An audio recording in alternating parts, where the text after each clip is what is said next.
Now, before this review starts, I would like to preface that I didn't record any footage except for my trophies, so that's why there's a weird overlay underneath and above all the footage in the entire video. Hello guys, and welcome back to another review of the Resident Evil franchise. Today we are going to be checking out the most recent entry in the series, the Resident Evil 4 Remake. Now, I would like to preface, around a month ago I did go through about half of the original game, and we're not really talking about the original game today in our remake review, obviously, because I only played up to the Mendes fight and got frustrated with the controls and the aiming, and I just didn't really like it that much, so I decided to buy the remake a couple of days ago, and this is my overall thoughts on it. Like most reviews on my channel, we're going to go through the plot first, and the plot is, you probably already know it by now, it's been 8 years since the Raccoon City tragedy from Resident Evil 2, which I am working on a video for to review. However, Leon S. Kennedy, the main character of most Resident Evil games, including 6, 4 and 2, 6 not being as heavily received. You see, I'm going through all the details here.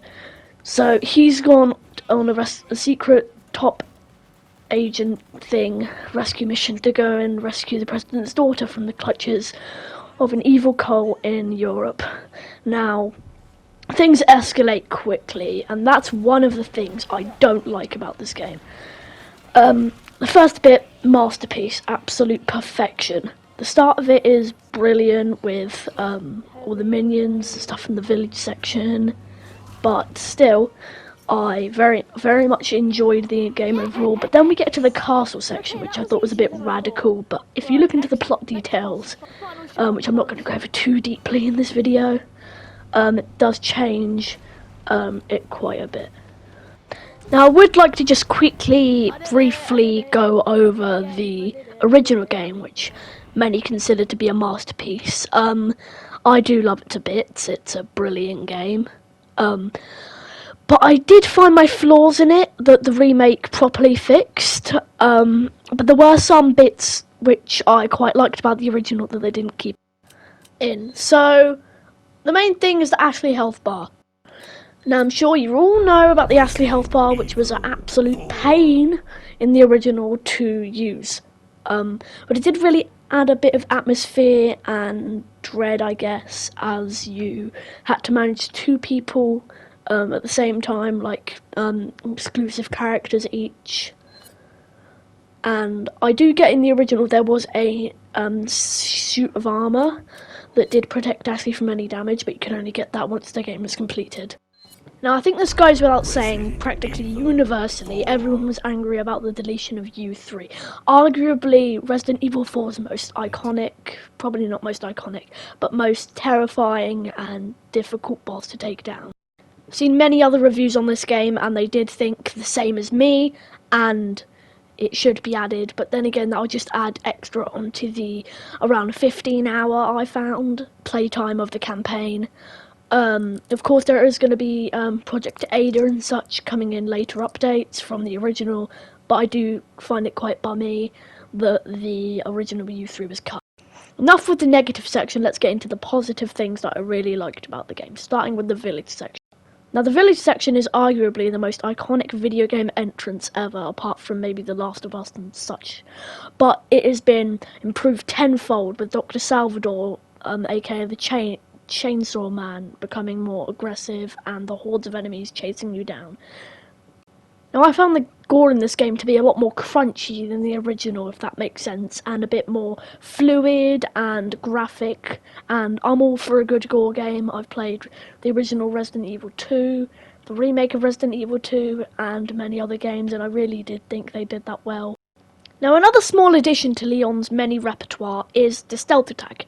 Now, he wasn't actually able to crouch in the original game, but now you're able to. I will get into a problem with the knife, but you're now able to use the knife to full effectiveness to kill your enemies from behind as a stealth attack that really works good in the late game. So, now let's get into the bosses, which I find quite a strong suit of the original. However, they have kind of been downgraded from the original and have been altered in many ways that I don't really approve of.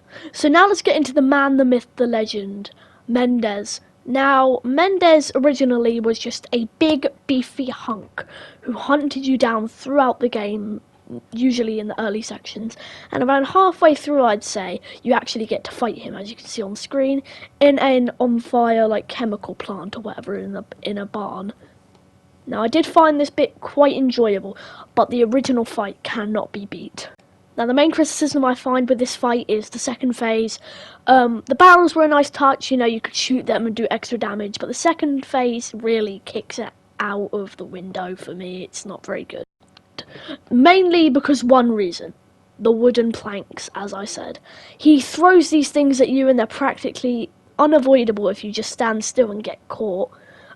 Plus half the barn's on fire, so there's not really any safe spots. All you have to do is ADR around and just hope that RNG doesn't catch you off guard and absolutely wreck your health bar in one shot. And another boss that I didn't really find that good or challenging was Krauser. The mine phase was quite difficult, but in the end, he's just a normal dude with a couple of parasitic arms at the end, I guess. And then again, a heavy grenade basically finished him off for me, and he wasn't very... So now let's get into a few things that I kind of really hated about the game, and the Sadler fight at the end of the game just really isn't it for me.